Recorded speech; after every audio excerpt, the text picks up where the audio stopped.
বন্ধুরা, আজকের এই ভিডিওটার মাধ্যমে আমি আপনাদের শেখাবো আপনারা কিভাবে স্ন্যাপচ্যাটের পাসওয়ার্ড চেঞ্জ করবেন। যেমনটা আপনারা দেখতে পাচ্ছেন, আপনি যদি স্ন্যাপচ্যাটের পাসওয়ার্ড না জেনে থাকেন তবে কিভাবে আপনার পাসওয়ার্ডটি আপনি চেঞ্জ করবেন সে নিয়ে কিন্তু আজকের এই ভিডিওটা। সম্পূর্ণ ভিডিওটা প্রথম থেকে শেষ পর্যন্ত দেখার অনুরোধ রইল। সবার প্রথমে আপনারা আপনাদের স্ন্যাপচ্যাট অ্যাকাউন্টটি ওপেন করে নিন। তারপর সেটিং আইকনের উপরে আপনারা ক্লিক করে দিন। তারপর নিচের দিকে আপনারা দেখতে পাচ্ছেন মোবাইল নাম্বার, সমস্ত কিছু আপনারা আপনার ডিটেলস পেয়ে যাবেন। তারপরে আপনি নিচের দিকে চলে গিয়ে পাসওয়ার্ডের একটি অপশান দেখতে পাবেন। যদি আপনি আপনার পাসওয়ার্ডটি ভুলে গিয়ে থাকেন তবে ফরগেটের উপরে ক্লিক করতে পারেন। যদি পাসওয়ার্ডটি জেনে থাকেন তবে আপনি আপনার পাসওয়ার্ডটি দিয়ে দিন। তো আমি আমার পাসওয়ার্ডটি জানি, সেটার জন্য কিন্তু আমি আমার পাসওয়ার্ডটি দিয়ে দিচ্ছি। সো পাসওয়ার্ডটি দেওয়া হয়ে গেলে এবার আপনার কন্টিনিউয়ের উপর ক্লিক করুন।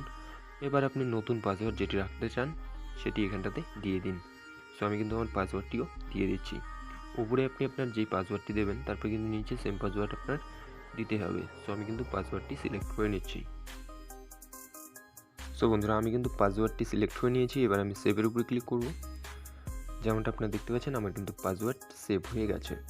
সো বন্ধুরা, নিশ্চয়ই আপনারা বুঝতে পেরেছেন কীভাবে আপনি আপনার স্ন্যাপচ্যাটের পাসওয়ার্ড চেঞ্জ করবেন খুবই সহজে। ভিডিওটা দেখে আপনার যদি একটু হেল্প হয়ে থাকে তো প্লিজ ভিডিওটা দেখে লাইক করবেন। চ্যানেলটা তো নতুন হলে চ্যানেলটিকে সাবস্ক্রাইব করতে ভুলবেন না। ভিডিওটা সম্পূর্ণটা প্রথম থেকে শেষ পর্যন্ত দেখার জন্যে অসংখ্য ধন্যবাদ।